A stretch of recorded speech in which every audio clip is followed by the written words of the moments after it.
"Ma'am, we don't sell used junk here." Those were the first words that slapped Janelle in the face the moment she stepped into the brightly lit, marble-floored luxury car dealership. The echo of the salesman's voice bounced off the glass walls like a public announcement. Heads turned. Eyes scanned her from head to toe. Janelle froze. Her heart sank, but she tried to stay composed. She had walked in with her 7-year-old daughter, Maya, hoping to leave with a modest, pre-owned SUV. Not a luxury vehicle. Not a brand new sports car. Just something reliable. Something safe. Something that could finally replace the rusted-out old sedan that had broken down for the last time 2 weeks ago. She had done the research. She had budgeted. She had even found a couple of affordable listings on the dealership's website that fit within her savings. But none of that mattered now. The salesman, a slick-haired, smug-looking man in a too-tight navy suit and flashy gold watch, didn't see her effort. He didn't see her determination. All he saw was a woman in worn jeans, a plain hoodie, and sneakers that had definitely seen better days. "Excuse me," Janelle asked, trying to keep her voice calm, though her pride was crumbling. "I said," the man repeated louder so the rest of the showroom could hear. "We don't sell used junk here, especially not to people window shopping." Maya's hand tightened in Janelle's. The little girl looked up, her big brown eyes confused. "Mommy, why is he talking like that?" Janelle crouched down and whispered, "It's okay, sweetie. Just ignore him." But inside, her blood was boiling. She stood back up, looked the man in the eye, and said, "I came to ask about the pre-owned SUVs you listed online. I've been saving for months. I'm not here to waste anyone's time." The salesman chuckled, a condescending, nose-scrunching kind of laugh. "Lady, people like you come in all the time. They look around, touch everything, and leave with nothing. You don't look like someone who can afford a car from this lot." He leaned in, his tone dropping. "If you want a second-hand beater, the place 2 blocks down is more your style." And then, to make matters worse, he waved over a security guard. "Can you please escort her out? She's bothering our real customers." Gasps rippled quietly through the room. Some people watched with raised eyebrows.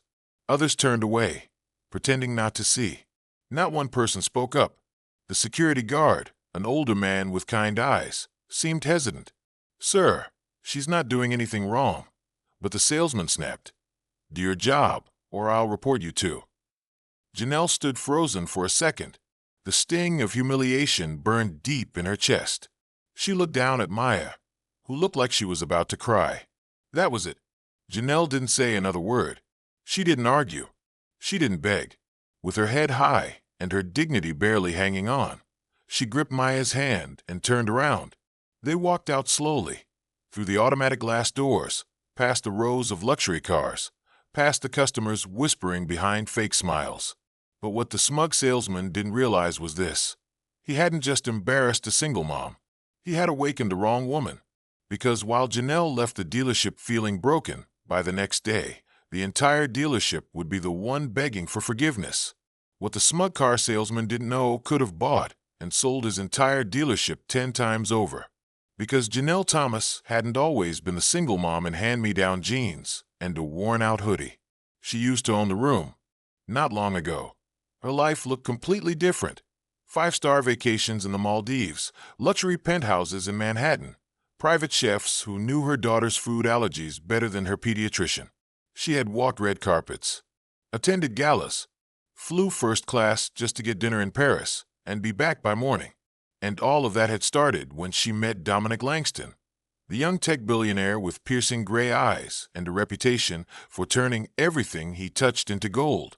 They had met at a startup conference in Silicon Valley. Janelle was working as a marketing director, and Dominic had just made headlines for flipping a $2 million investment into a $200 million merger. He wasn't just smart. He was magnetic, ruthless in business, but surprisingly gentle with her. For a while, they were inseparable. Janelle was by his side as he built his empire, luxury real estate, tech acquisitions, crypto before it was cool. She was there when he bought his first jet, and she was there the day he proposed to her on the rooftop of their Manhattan penthouse. But the fairy tale life came with a cost. Endless meetings, Camera flashes. A constant swarm of assistants and media. The pressure to stay perfect, to stay polished. And then the unexpected happened. Janelle got pregnant. The world expected a wedding. A power couple raising the next baby billionaire. But Janelle saw the cracks. She looked at Dominic, always on the phone, always closing deals, and she saw a future where their child would be raised by nannies and bodyguards. She didn't want that. She wanted bedtime stories, not board meetings. School pickups, not press tours. So, with quiet strength, she stepped away from the world she once ruled. She and Dominic never fought about it. There were no tabloids, no ugly custody battles. Just one honest conversation. Let me raise her in peace. Janelle had told him. You go chase your legacy. I'll protect hers. Dominic agreed. He never turned his back on them. He made sure Maya always had what she needed. But Janelle rarely cashed his checks. She never asked for anything more than what her daughter required. She wanted Maya to see her mother as a fighter, not someone waiting for rescue. And that's exactly what she did.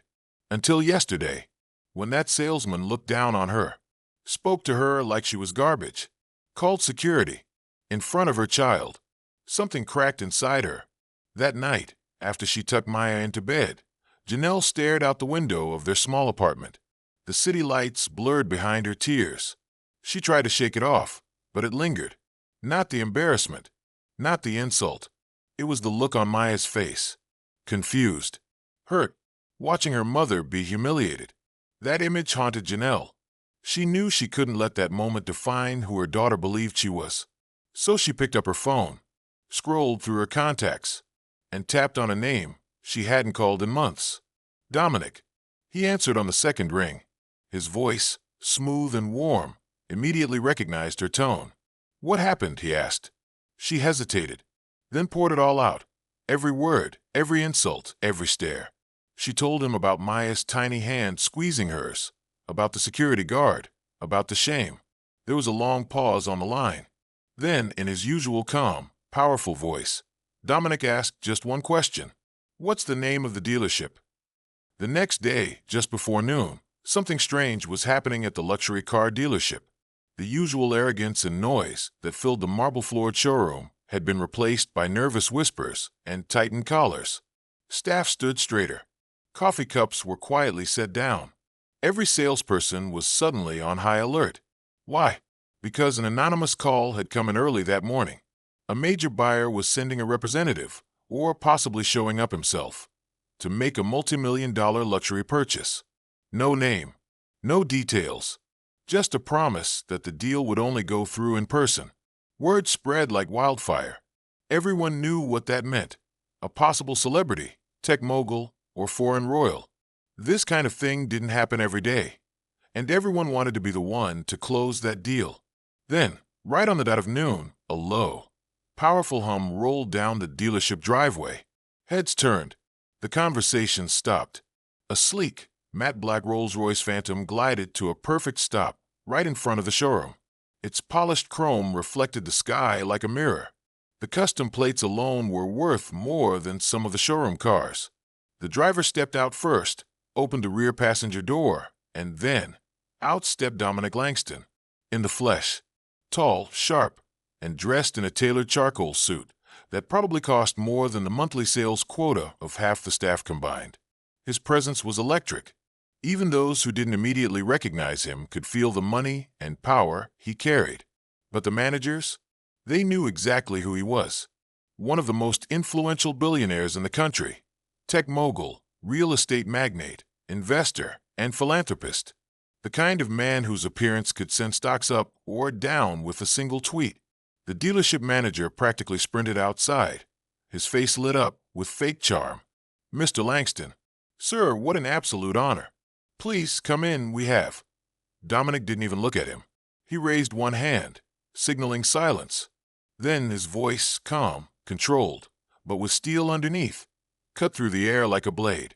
Where's the man who insulted the mother of my child yesterday? Silence fell like a guillotine. The entire staff froze. The manager blinked. I'm not sure what you mean, sir. If there's been some misunderstanding. Dominic's jaw clenched. Don't play dumb. A woman named Janelle walked in here yesterday with our daughter. She asked about a car and was humiliated. Your employee judged her, mocked her, and threw her out, in front of a child." He scanned the crowd, and there he was, the salesman from the day before, the one with the smug face and slick-back hair, now pale as a ghost. His confident swagger had disappeared. His hands trembled, eyes wide. Dominic locked eyes with him. "She came here looking for help, and you treated her like dirt. So now, I'm here to return the favor." He turned to the manager again. "Fire him, on the spot, or I'll buy out this entire block, and this dealership will be gone by Monday." The manager didn't even blink. "You're absolutely right, Mr. Langston. Consider it done." He nodded to security, and without ceremony, the salesman was escorted out, humiliated, this time in front of the very co-workers who once envied him. Dominic didn't gloat. He didn't need to. His power spoke for itself. He then reached into his inner coat pocket, pulled out a checkbook, and flipped it open with practiced ease. "This was supposed to be a $3 million purchase," he said, scribbling across the check and then tearing it in half. He dropped the pieces on the pristine white showroom floor. Gasps echoed. The staff watched in stunned silence. "But I'm no longer interested in doing business with people who humiliate single mothers for not wearing designer shoes." Then he added, "However, I do have one order to place." He walked to the nearest display car, a pearl-white Bentley Mulsanne, and tapped the hood. "Your most expensive vehicle, fully customized. I want it delivered this weekend." The manager, still shocked, asked, "For yourself, Mr. Langston?" Dominic smiled. "No, it's for Janelle." Later that same day, just as the sun was beginning to lower in the sky and cast a golden hue across the city, Janelle and her daughter Maya were sitting in their tiny two-bedroom apartment, sharing lunch at the wobbly kitchen table. The meal was simple, grilled cheese and tomato soup, the kind of comfort food Janelle often made when she was short on time or just needed something familiar. Maya was giggling about a story from school, talking about how one of her classmates had tried to eat glue again. Janelle laughed too, but part of her mind was elsewhere, still replaying the humiliating scene at the dealership the day before and the calls she made to Dominic the night after. She didn't expect anything major. Maybe he'd file a complaint. Maybe he'd speak to someone. She hadn't called him for revenge, only because she needed someone to understand how much it had hurt Maya. And now, things fell quiet again. Until it happened. A deep rumble began to shake the street outside, low, throaty, and powerful. It was the kind of sound that didn't belong in their modest, working-class neighborhood. Not the roar of a delivery van or a garbage truck. This sounded expensive, sleek, like the purr of a predator waiting to strike. Maya's ears perked up, and she dashed to the living room window, standing on her tiptoes to peek through the blinds. "Mommy," she said, her voice full of wonder. Is that a Lamborghini?" Janelle frowned, wiping her hands on a kitchen towel as she joined her daughter at the window. And there it was, a cherry-red Lamborghini Revuelto, the newest model. Sleek lines, razor-sharp design, glowing LED headlights. The kind of car people only saw in movies or music videos. The kind that turned heads even in the wealthiest parts of the city. And now it was here, on their street. A large, custom delivery truck had just finished lowering the exotic car onto the pavement. The entire block had started to buzz, people stepping out of their homes, teens grabbing phones to film, cars slowing down just to catch a glimpse. The doorbell rang. Janelle blinked, stunned. She looked at Maya, who was practically bouncing with excitement, and then made her way slowly to the door. On the other side stood a sharply dressed woman in a black blazer and matching pencil skirt. She held a leather folder in one hand and an envelope in the other. "Miss Janelle Thomas?" she asked, her voice cool and professional. Janelle hesitated. "Yes." The woman smiled. "Delivery on behalf of Mr. Dominic Langston." Janelle's heart skipped. Full title. No payments. No lease. "This vehicle is yours outright," the woman explained, handing her the documents.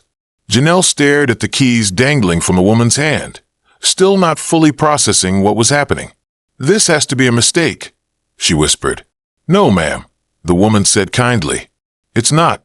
He said you'd understand once you saw the note. She handed Janelle the envelope and nodded toward the car.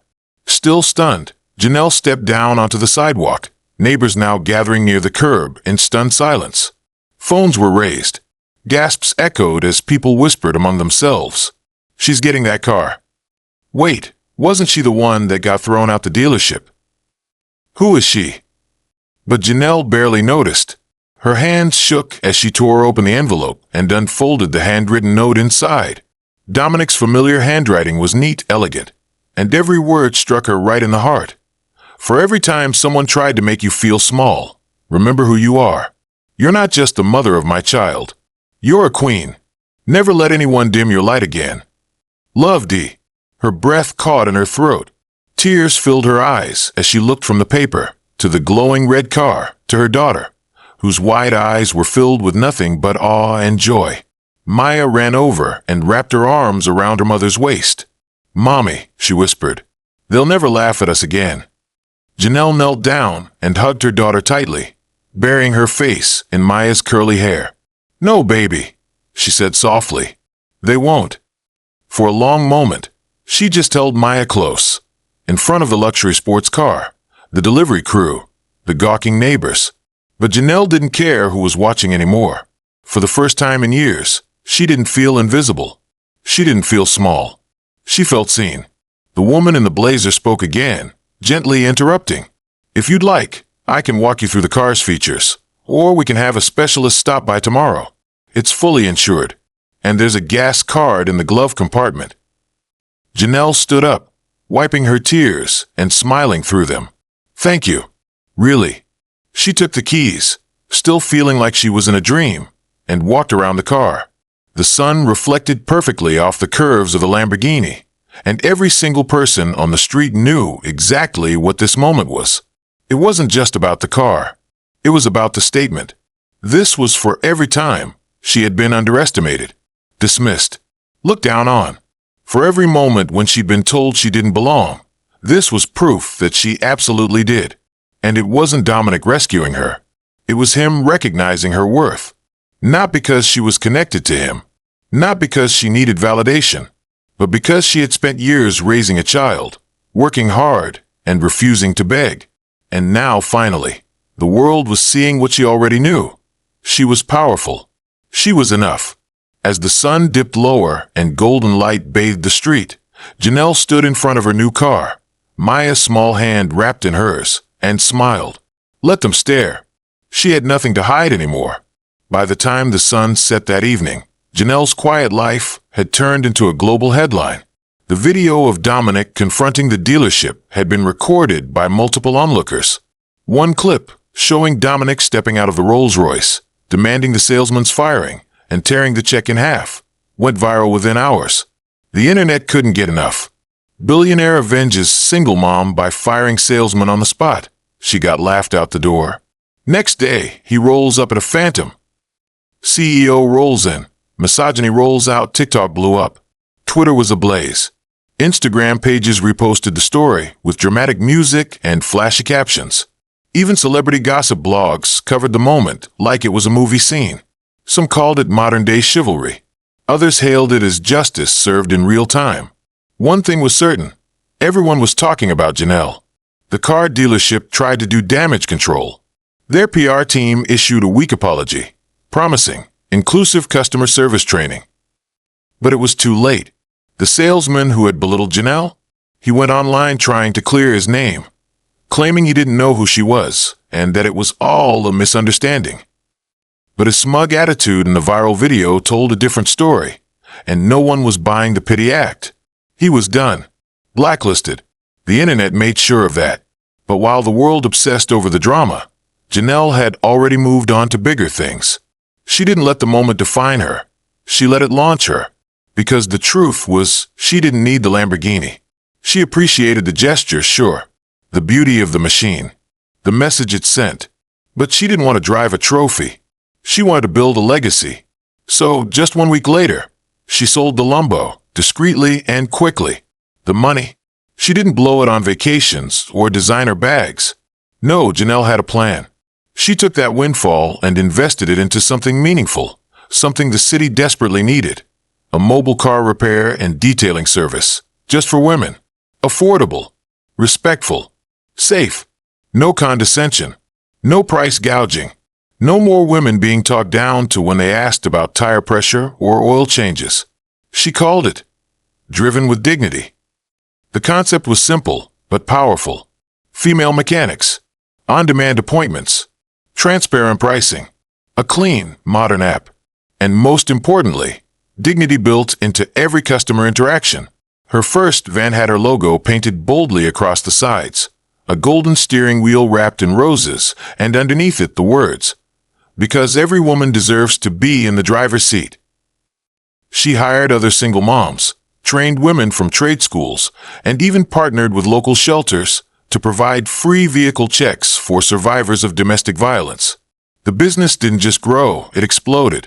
In the first 3 months, Driven with Dignity booked over 2,000 appointments. And by the end of the year, Janelle was hiring full-time staff and planning to expand into neighboring cities. And that tiny, cramped apartment? Gone. Janelle found a beautiful 3-bedroom home just minutes from Maya's new private school. It had a big backyard, a cozy fireplace, and finally, a garage she could call her own. No more thin walls. No more cold floors. No more fear of being judged for what she wore or what she drove. Now, she walked through her neighborhood holding her head high, not because of a man's money or a viral video, but because she built something lasting from it.